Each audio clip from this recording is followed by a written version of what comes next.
This is your news source evening bulletin for today, Friday, the 20th day of April in the year 2018. Here's what we're tracking tonight. The fight against corruption took center stage this afternoon at an anti-corruption march organized by the State Assets Recovery Agency as it launched a campaign to raise public awareness on corruption and efforts to combat the problem.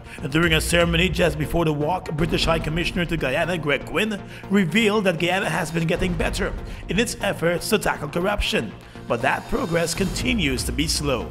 Things are getting better, but they're getting better slowly.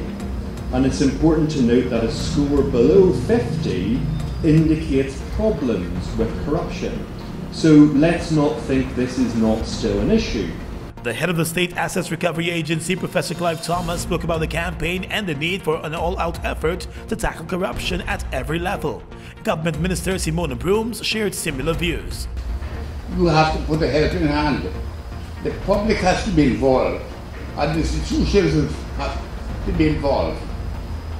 But when we get involved, we are comforted by the fact that we have a synergetic effect on each other. The sum of the whole is greater than its part. There's an interaction with each group and each portion that gives feedback. Loops are created, interactions are created, multipliers are created, and we benefit more than we intend to benefit, and we hope that we would have benefited.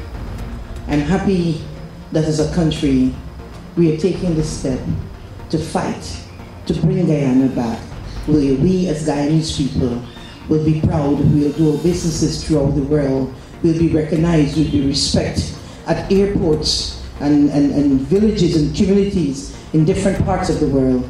We can stand and say that we are true Guyanese. True Guyanese today, let us embrace this movement. I say it's a movement against corruption. A number of organizations and government agencies took part in the walk against corruption. The main opposition party, the PPP, turned down an invitation to be part of the walk and the campaign, and the party alleged that there is evidence of corruption taking place under the current government that is being ignored. But according to the head of the SARA, documents received from external law enforcement agencies such as Interpol, Homeland Security and CFATF have shown the massive scale of corruption and money laundering that took place in Guyana during the late 2000s to the mid-2010 period. And that's the period when the PPP was in office and when Barra Jagdeo was serving as this nation's president. And still with the issue of corruption and corruption fighting, the investigative skills of just over 25 local law enforcement agents have been improved following a 2-week training program on investigating fraud, bribery and corruption. At the culmination of the training today, Crime Chief Paul Williams encouraged the participants to challenge their superiors, who may be bent on doing investigative work the conventional way.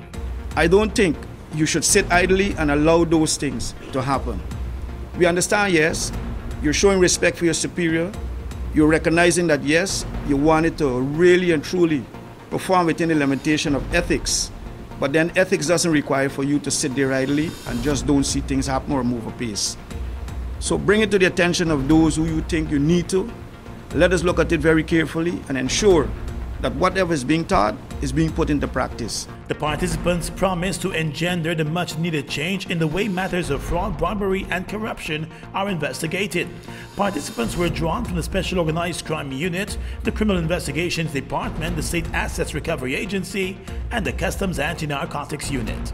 Well, although they have been getting assurances from the Ministry of Natural Resources and the Commission itself, workers of the Guyana Geology and Mines Commission downed tools and walked off the job today over the high levels of mercury in their compound.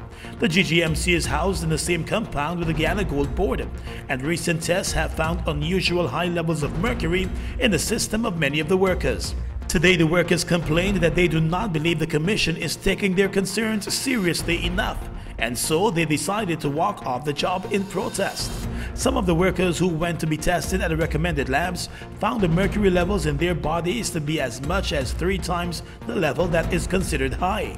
The mercury is linked to the operations of the Guyana Gold Board, which deals daily with gold miners and businesses selling gold and declaring gold. Just last week, officials of the Commission and the Natural Resources Ministry declared that while a number of the workers have tested positive for mercury in their system, it is not an alarming situation. But with over 100 workers reportedly testing positive for the high levels of mercury, they believe the seriousness of the problem is being downplayed. Officials of the GGMC could not be reached for a comment today.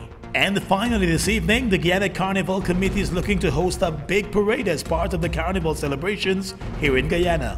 Although it is not expected to be as large as the Mashramani Road Parade, the Guyana Carnival Parade will showcase the color, sound and creativity of what is expected in a carnival.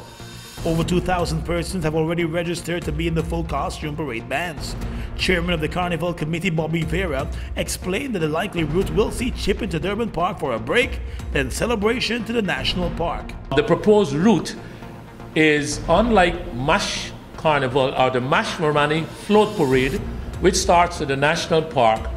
Our parade will start at the pump station, which is the top of St. Road, and we will make our way all the way down to Durban Park. So it's one straight route into Durban Park, and then we do what we call a rest stop out of Durban Park, back along St. Road, and then into the National Park. In the lead up to the Carnival Parade on Independence Day, several big concerts and shows are to be hosted with both local and international artists. And that's your News Source Evening Bulletin for tonight. I'm Gordon Mosley, wishing you a pleasant weekend.